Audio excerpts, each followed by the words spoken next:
The sky above Vera 9 burned like liquid fire. The storm tore across the horizon, flashing white through walls of green lightning. Inside the broken research shuttle, Ethan Cross gasped for air. Smoke filled the narrow cabin and the scent of melted metal stung his lungs. He pushed a steel beam away from his legs and fell onto the cold floor. The emergency lights flickered red, painting the walls like dripping blood. His ears rang. Somewhere above him, wires sparked. "Computer," he croaked, voice rough. "Status report." A faint voice replied, distorted and hollow. "Warning. Structural damage 73%. Oxygen level critical. Recommend immediate shelter." Shelter. There was no outside. The radiation storms of Vera 9 could melt a man's skin in minutes. He was trapped inside this wreck. Then he heard a faint sound, a low, soft groan. Someone else was alive. Ethan turned toward the sound. A glowing figure lay under twisted panels. Blue light pulsed beneath pale skin. Lyra, his alien research partner. He crawled over and pulled the wreckage away. Her silver blue hair was tangled and her chest rose weakly. Her breathing was uneven, almost trembling. "Lyra, can you hear me?" he whispered, her eyelids fluttered open. When her golden eyes met his, something inside him went still. I can," she murmured. Her voice was like music underwater, soft, echoing. "Don't move. You're hurt." "I'm fine," she said, but her skin glowed brighter as she spoke. He had seen this before during the research mission. Her species' bioluminescence reacted to stress, fear, or something else. He carried her to the survival chamber and the only section with working air filters. The AI repeated its dull warning. "Caution. Local biosphere entering mating season. Avoid prolonged proximity with native species." Ethan frowned. Mating season. What's that got to do with us? Lyra turned away, silent. He didn't press her. Instead, he checked the system. The main generator was down. They had 72 hours of oxygen left. The escape beacon was damaged. No way to contact the fleet until the storm cleared. He sat beside her in the dim light, listening to the wind slam against the hull. "Are you okay?" he asked quietly. "I can control it," she whispered. "Maybe. Control what?" Her eyes glowed faintly gold. "My body reacts during the season. The air changes. Instincts grow stronger. You should keep your distance," he laughed softly, trying to stay calm. "We're trapped in one room, Lyra. Distance isn't an option." She looked at him, long, silent, then turned away. "Then one of us will suffer." Hours passed.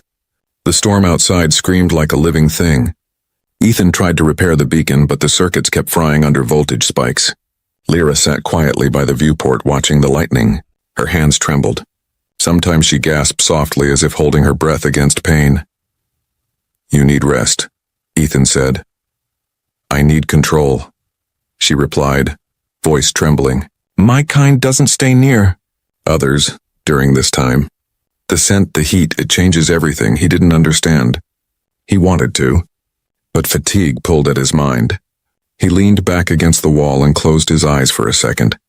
A strange humming filled the air. Not mechanical, not from the ship. It came from Lyra, a low rhythmic sound, almost like a heartbeat spreading through the room. Ethan opened his eyes. She stood only a few steps away, her face glowing softly. "Lyra," he whispered. Her breathing was deep, uneven. The glow from her body flickered like candlelight. "Stay still," she said softly. "Please, it's starting." "Starting what?" The ship's AI spoke again, louder this time. "Alert, biological activity detected. Subject compatibility rising. Proximity danger level," Lyra shuddered. Her eyes locked on him with something between fear and hunger. Outside, thunder cracked the sky apart. Inside, two beings, one human, one alien, stared at each other as the air around them thickened with tension neither could explain. The lights dimmed. The emergency panel flickered once, twice, then went black. Only Lyra's golden glow remained in the dark, and Ethan finally understood what the AI's warning had meant. The storm outside never stopped. It screamed through the cracks of the outpost like a living creature trying to get in. Ethan hadn't slept. He kept working on the damaged generator, his hands covered in dust and burns. Every few minutes, the emergency lights flickered, and he caught sight of Lyra, sitting by the wall, silent, eyes half closed, her skin glowing faint blue. She was beautiful in a strange, otherworldly way. Too calm, too still. "Generator's almost done," Ethan muttered. If this thing holds, we'll have full oxygen again. No answer. Only the sound of her slow breathing. He looked up. Lyra, you okay? Her eyes opened, golden, bright and sharp like molten metal. No, the air is changing. Ethan frowned. What do you mean? She pressed a hand to her chest. My body feels heavier. The pulse inside me grows faster every hour. It's the mating cycle. My species doesn't control it. We avoid others during this time, especially those who attract us. He almost laughed. Attract you? Me? Her expression didn't change. Your scent confuses my system. The more you move, the harder it gets to breathe. Ethan rubbed his neck awkwardly. That's new information. She stood, taller than him now, her silver blue hair falling over her shoulders.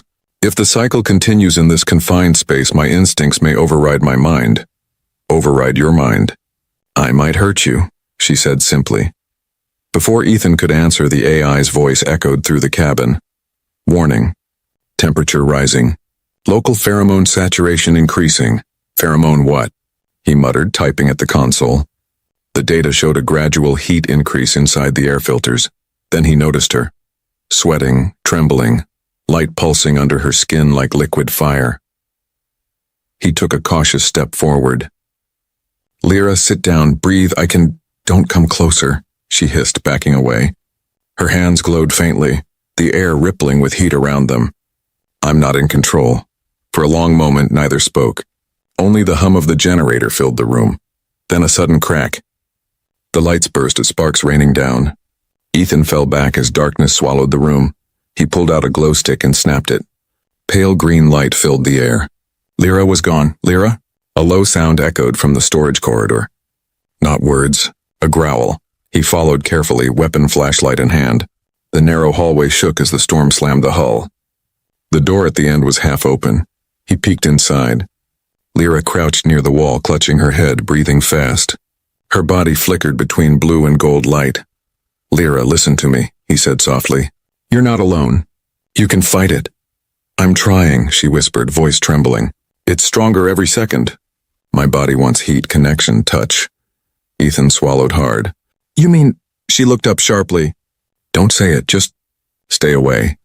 But something strange was happening to him too. His heart raced faster. His head felt light. The air tasted sweet, heavy. He blinked. Colors seemed brighter, her glow almost hypnotic. Computer, he whispered. What's happening to me? Human subject affected by alien pheromones. Symptoms: accelerated pulse, altered focus, rising body temperature. Suggest immediate isolation. Isolation, he repeated, dizzy. Right. He stumbled backward toward the main cabin. Lyra's voice followed him, soft but pleading. Ethan, don't lock the door, please, it's not me doing this. He paused, staring at her glowing eyes through the doorway. Then who is it? She smiled sadly. It's nature. He shut the door anyway. Inside the cabin, he leaned against the wall, heart pounding. The air was thick, heavy with her scent. He stared at his shaking hands, wondering how much longer they could both survive in this cage of steel, storm and rising heat. Outside, thunder split the sky. Inside, two hearts raced faster than reason. And deep in the dark corridors of the ship, something primal was awakening, something neither human nor alien could control. The storm outside grew worse. Every lightning strike rattled the metal walls like a war drum. Ethan sat alone in the main chamber, staring at the sealed door that separated him from Lyra. He had locked it hours ago, or maybe minutes.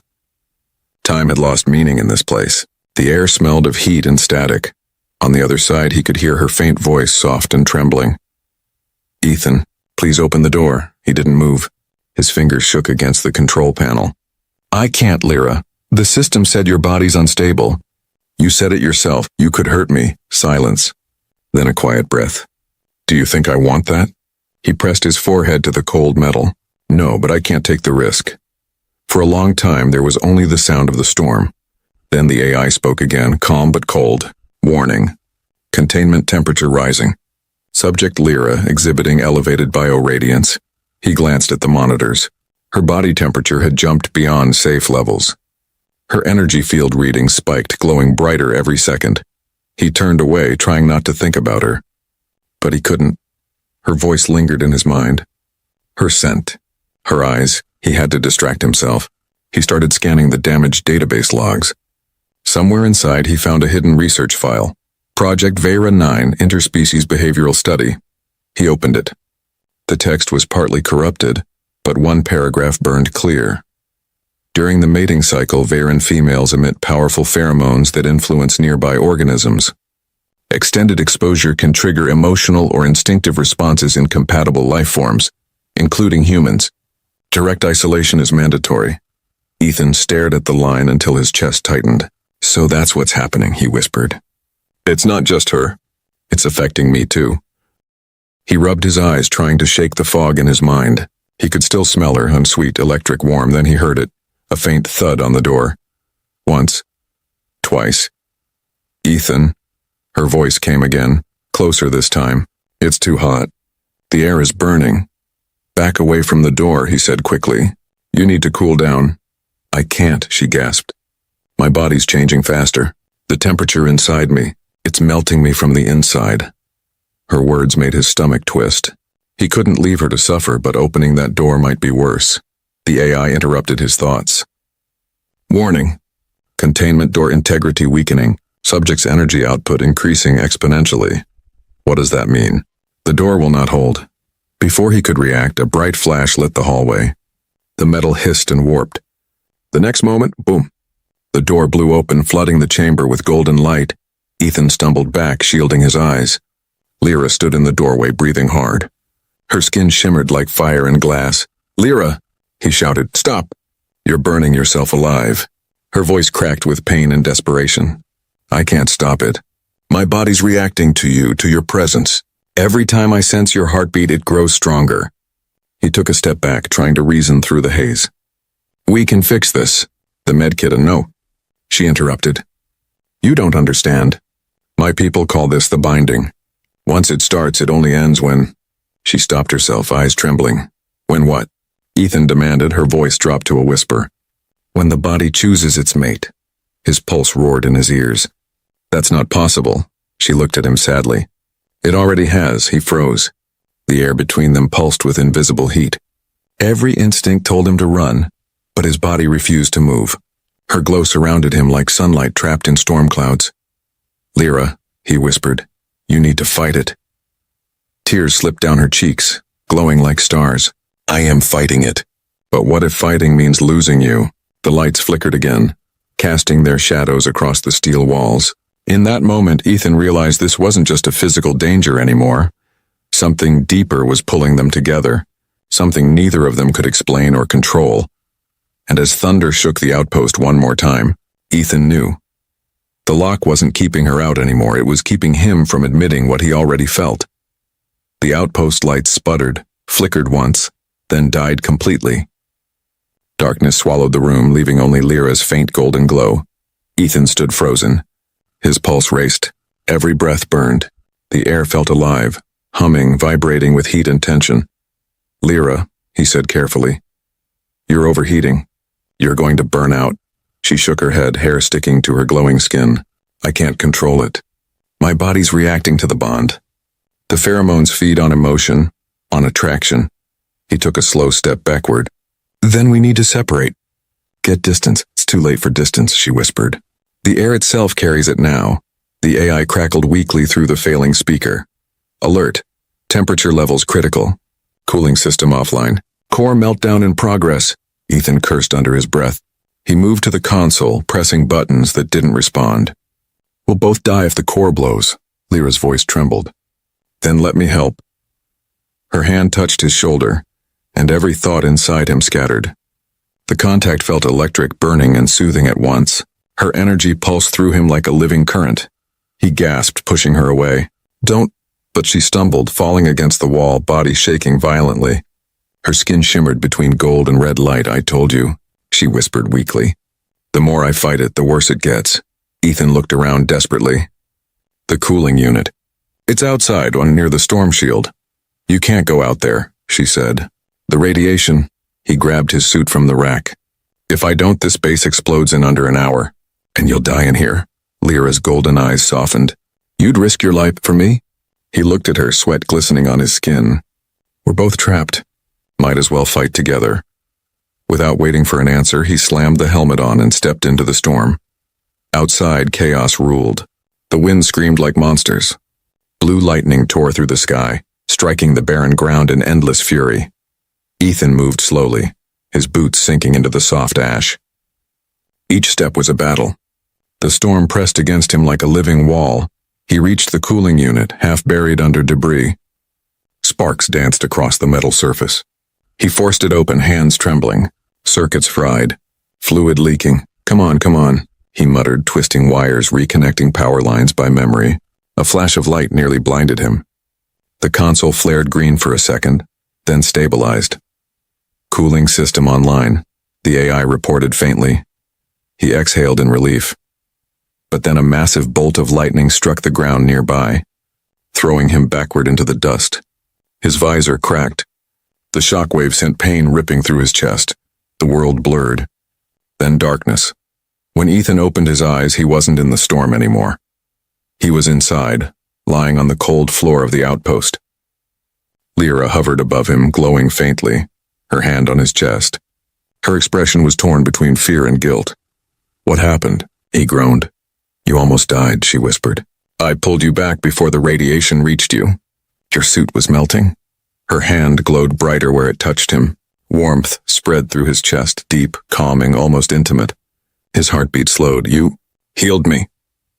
She nodded. A part of my energy, but it connects us deeper now. I can feel your pulse. Their eyes met. For a long moment, neither spoke. The storm outside had faded to a distant hum. Inside, the only sound was their breathing, slow, matching, synchronized. You shouldn't have saved me, he said quietly. She smiled sadly. You shouldn't have gone out there. He sat up, still dizzy. Guess we're both bad at following rules. Her laughter was soft but heavy with emotion. Then silence. Ethan looked at her glowing form, beautiful yet trembling, her light dimming slightly. You're weakening. I gave you too much energy, she admitted. But it was worth it. He reached out instinctively and then stopped halfway, his hand hovering just above her arm. I don't know what this is, he said quietly, but it's not just survival anymore. Her golden eyes shimmered. It never was. The generator hummed back to life. Cold air began to flow again, but the room felt no colder. Because somewhere in that dying storm, a fragile bond had formed, one that defied logic, science, and every rule of the galaxy. And as Ethan watched Lyra close her eyes, breathing faintly, he realized something terrifying. He didn't want to escape anymore. The night passed like a fever dream. The outpost's walls creaked under the weight of the storm, but inside the chamber the air was hot. Too hot. Ethan sat by the generator, sweat dripping down his face. The faint blue light from the monitors glowed against his skin. Every breath felt heavy, thick with energy. Across the room, Lyra lay curled on the floor, breathing shallowly. Her skin shimmered in soft gold, pulsing with every heartbeat. Lyra, he whispered. Talk to me. Stay awake. Her eyes fluttered open, bright and molten. I can hear your heart, she said softly. It's beating faster than mine. He tried to smile, but his chest ached. I think that's your fault. She gave a faint laugh, then winced. The glow from her body brightened, painting the walls with light. The link. It's getting stronger. Every time you come near, my energy spikes. So we keep apart, he said. Simple. She shook her head weakly. It's not that simple anymore. The bond is feeding on both of us. You're changing too. Ethan frowned. Changing? I'm human. You won't stay that way, she murmured. Not if we keep breathing the same air. He stood up, frustrated. Then what do you suggest? We can't go outside, we can't call for help, and the storm's still tearing this moon apart. The AI interrupted his outburst. Alert. Oxygen 20%. Environmental stability compromised. He slammed a fist against the console. Of course. Perfect timing. Lyra sat up slowly. Her voice was calm, but her eyes glowed with a strange light. There's one more option. The emergency core has a sealed chamber. It can restart life support, but only through bonded synchronization. Bonded what? Our systems read emotional energy, she explained. Two beings must share a single rhythm. Heartbeat, breath, mind. Only then can the core recognize them as one life form. Ethan's stomach turned. That's insane. It's our last chance, she said quietly. Without it, the air runs out in 2 hours. He hesitated. And what happens to us after that? Her eyes softened. We survive. Or we merge. The bond will decide. He stared at her, heart pounding. The idea of losing himself terrified him, but so did the thought of letting her die. Finally, he nodded. Tell me what to do. They moved to the core chamber, a circular room lit by a single column of white light. The walls hummed with quiet energy. Lyra stepped into the beam first. The light wrapped around her body like liquid gold. She reached out a trembling hand. Come closer, Ethan, he stepped in. The moment his fingers brushed hers, a surge of warmth flooded his body. Their pulses aligned, unslowly at first, then perfectly. He saw flashes behind his eyes, memories that weren't his. A blue ocean under twin suns, a child with silver skin laughing. Exile, loneliness. Lyra gasped softly. You're in my mind. And you're in mine, he whispered. He saw himself through her eyes, fragile, strange but full of courage. She saw him not as prey but as something pure. The core reacted instantly. The lights turned crimson, then white. The AI spoke again. Synchronization detected. Energy stabilization in progress, the chamber filled with radiant heat. Ethan held on to her as the current passed through them both. He felt her heart pounding against his chest, their breaths blending into one rhythm. Lyra trembled. It's working. Hold on. The air around them shimmered, then burst in a wave of cool wind. The temperature dropped. The alarms faded. The storm outside began to calm. Ethan opened his eyes. The light dimmed. He and Lyra were still standing, but their hands were glowing together. Skin fused in a faint shimmer before separating slowly. He looked at her, dazed. We did it. Lyra smiled, tears glistening like stars. No, we became it. The AI's voice echoed softly through the chamber. Environmental systems restored. Unknown energy signature classified as hybrid. Ethan met Lyra's eyes, and in that moment he knew. Something had changed forever. Not just in her or in him, but in whatever connected their hearts now. The storm outside died to silence. Inside, two souls stood closer than any species had ever dared, and the bond that saved them was only just beginning. The outpost was silent for the first time in days. No alarms, no shaking walls, no storm screaming outside. Ethan opened his eyes to the faint hum of the generator. The air felt cooler now, clean and still. For a moment he thought he was dreaming, until he saw Lyra lying beside him, her golden light dim but steady. She was breathing softly, her skin glowing with slow, rhythmic pulses. Each light matched the beat of his heart. Ethan touched his chest. No way! The pulse wasn't just his. It was theirs. He stood up, dizzy, his reflection in the metal wall catching his eye. His pupils glowed faintly gold. Not fully human anymore, Lyra stirred. Ethan? I'm here. Her eyes opened, weak but warm. It worked. The life support is stable. He helped her sit up. She smiled faintly. You saved us, he shook his head. No, we saved each other. Silence lingered between them, soft and heavy. Their connection hung in the air, invisible but powerful. They didn't need to speak to feel what the other felt. Lyra's gaze lowered. You shouldn't have agreed to the synchronization. It wasn't meant for humans. Now our energies are linked. My heartbeat depends on yours, he smiled gently. Guess that means you're stuck with me. Her lips curved faintly. You joke even now. Helps me forget I'm glowing like a light bulb, he said, glancing at his faintly golden veins. Her laughter filled the room. Light, musical, real. For the first time since the crash, she looked alive, but it didn't last. The AI's voice broke through the peace. Alert, incoming rescue signal detected. At 3 hours. Caution. Planetary quarantine protocol active. Ethan's chest tightened. Quarantine? That means they'll scan us, Lyra whispered. And if they find the bond, they'll separate us. Her hands trembled. No, Ethan, they'll destroy me. Your people fear what they don't understand. A merged energy signature means contamination. He looked at her, stunned. You think I'll let that happen? You won't have a choice. Once they arrive, command takes control. You'll be taken for debriefing. I'll be labeled dangerous. Ethan's jaw tightened. Then we don't wait for them. Run? She asked, almost laughing. There's nowhere to go. The storms, the radiation. I've faced worse, he said, voice low but sure. And I'm not letting you die because some general's afraid of love. Lyra looked at him, eyes shimmering. Love? He froze, realizing what he'd said. I didn't mean, but she smiled softly. Yes, you did. Her hand reached for his, trembling slightly. When their skin touched, the bond flared again, brighter, deeper, alive. He saw her thoughts flash through his mind. Her world of blue oceans, her people dancing in light, her loneliness in exile. And she saw his, the battles, the laughter, the endless search for meaning.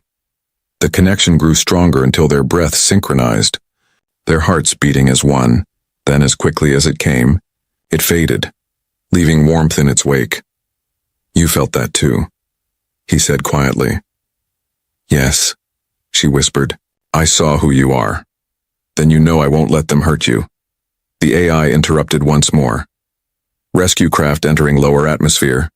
Shield breach in 2 hours. Ethan looked at the ceiling. They're coming fast. Lyra stood slowly, her strength returning. Then we make our choice now. What choice? Her eyes glowed faintly. Stay and face them, or leave and never come back. Ethan stared at her, at the alien woman who had once been a stranger, now bound to his heartbeat. He thought about command, rules, orders, and realized none of them mattered anymore. He reached for her hand. Then let's disappear. Her golden eyes softened. Together, he smiled. Always. As the storm outside began to stir again, the two figures stood at the airlock, hand in hand. The AI recorded its final entry. Bond stable. Subject synchronized. Emotional index not unquantifiable. And as the first light of the rescue ship broke through the clouds, Ethan and Lyra vanished into the storm, leaving behind the world that could never understand them. The sky above Vera 9 burned again, this time not with lightning, but with fire. A massive shadow descended through the storm clouds, thrusters tearing through the wind, the human rescue ship. Horizon 4 had arrived. Inside the shattered outpost, Ethan and Lyra stood near the airlock, watching the glow of the ship's engines through the cracks in the roof. They came faster than expected, Ethan said quietly. Lyra's voice was soft, trembling. You should go. They'll take you home. He turned toward her, eyes fierce. Home? Lyra, I don't even know what that means anymore. You belong with your people, she said. If they find me, they'll see only a threat. You'll lose everything, your rank, your future. He shook his head. I already lost all that when I opened that door. Lyra's golden eyes flickered with emotion. Why are you doing this? Because you made me remember something, he said. That being human isn't about orders or medals. It's about choice. Outside, the rescue ship broadcasted a message through the storm. Outpost survivors, identify yourselves. Quarantine teams en route. Step away from alien subjects, Lyra flinched. They know I'm here. Ethan took her hand. Then we leave now. Where? She asked. He smiled faintly. Anywhere but here. The AI interrupted, voice cold and mechanical. Warning. Evacuation shuttle approaching. This facility will be sterilized in T-minus 20 minutes. Sterilized? Lyra repeated. Her voice broke. They're not rescuing us. They're erasing evidence. Ethan's pulse spiked. Then we move. They sprinted through the narrow corridors, sparks raining from the ceiling. The once silent base now hummed with the countdown of destruction. Lyra stumbled. Her strength was fading, her glow flickering. The bond. It's draining me, she gasped. Ethan caught her before she fell. Stay with me. They reached the lower hangar. A forgotten maintenance pod lay half buried under debris. Ethan ripped off the cover, coughing through the smoke. The AI's voice echoed again. 15 minutes until sterilization. He turned to her. We can make it. Lyra's voice trembled. Even if we escape, they'll track the energy signature. Then we make them think we didn't, Ethan said. He grabbed a cracked power cell and slammed it into the generator. The panel sparked, releasing a burst of radiation strong enough to mask their biosignal. 10 minutes, the AI warned. Ethan pulled her into the pod. Ready? She looked at him, weak but smiling. I was never ready for you, human. The pod's engines groaned to life. Outside, the ground cracked open as plasma charges detonated around the facility. The rescue ship's commander shouted through the radio. Unauthorized vessel detected. Stand down or you'll be destroyed. Ethan ignored it. Hold on, Lyra. The pod burst from the surface like a comet through fire. Flames licked the hull. Debris spun around them. The storm clawed at their wings, but they kept rising. For a moment, everything turned white. Then silence. They broke through the clouds into a sky of endless stars. Lyra opened her eyes. The reflection of the galaxy shimmered in her golden irises. "We did it." Ethan smiled, exhausted but alive. "Yeah, we did." The bond between them pulsed, calm, steady. Below them, the outpost exploded, a dying world erased from history. Above them, the stars stretched like a promise. Lyra looked out the window, her voice soft as starlight. "Your people will hunt us," he nodded. "Let them. We'll keep moving. And when they find us?" Ethan turned toward her, his hand finding hers. "Then we remind them what humanity really means." She smiled, a tired, beautiful smile, and leaned her forehead against his. Their hearts beat in perfect rhythm, the same rhythm that had saved them both. The AI inside the pod flickered to life, recording its final entry. Log 09, subjects Ethan Cross and Lyra, synchronized energy state stable. Status escaped containment. Classification, unknown anomaly. Emotional variable, love. The stars burned quietly as their small pod drifted into the black. Two beings, once enemies, now bound by something far greater than fear or science, or survival. And somewhere between human and alien, between logic and instinct, they found something eternal. Not just survival, not just love, but a story the universe would never forget.